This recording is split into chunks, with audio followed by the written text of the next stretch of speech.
Ooh, I'm back, baby. Man, it's been a while since I've done this. I always put my hands out like this. All right, so I'm starting a new series.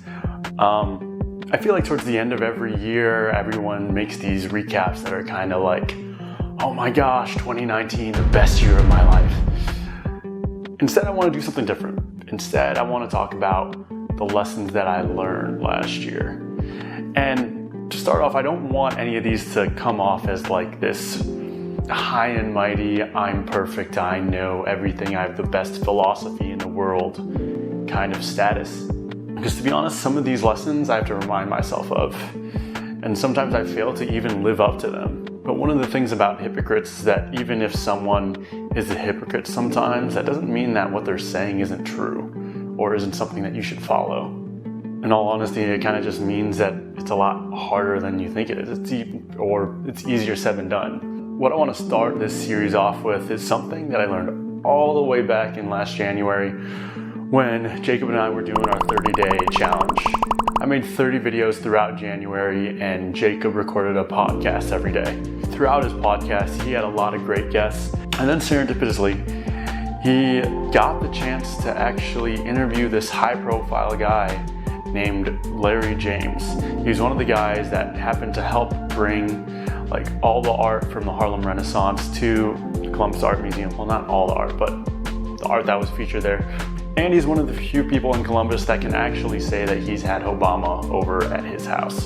And so for this particular podcast, Jacob started off with his usual intro. He talks about the person that's coming onto his podcast, lists this whole kind of like verbal LinkedIn of accolades as he's going through all of these things that this guy has achieved throughout his life, emphasizing how big of a deal that he is. In the middle of it, Larry stops him and he says, well, I'm also an uncle, a brother, a cousin, a son, a husband, a father.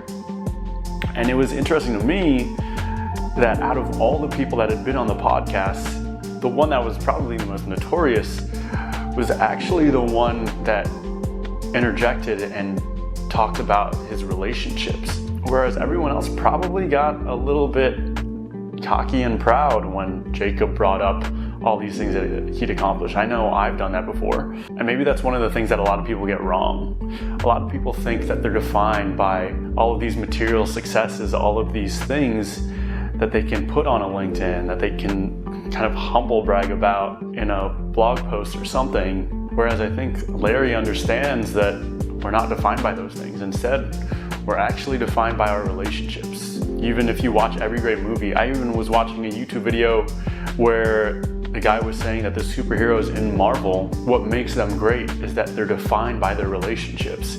And that's why at the end of Endgame, everyone sees the person that's closest to them disappear. And so I think the biggest takeaway, especially for people that are in their 20s or in their 30s, these people that are striving for this societal vision of success, whatever you think that success is, or whatever your version of success is, should reinforce your closest relationships. One of the things that I've struggled with personally is that as I've chosen this career path, this thing that I was doing for the longest time that was always about me collecting these memories with my friends has at times taken away from that. And so I'm still trying to find that balance.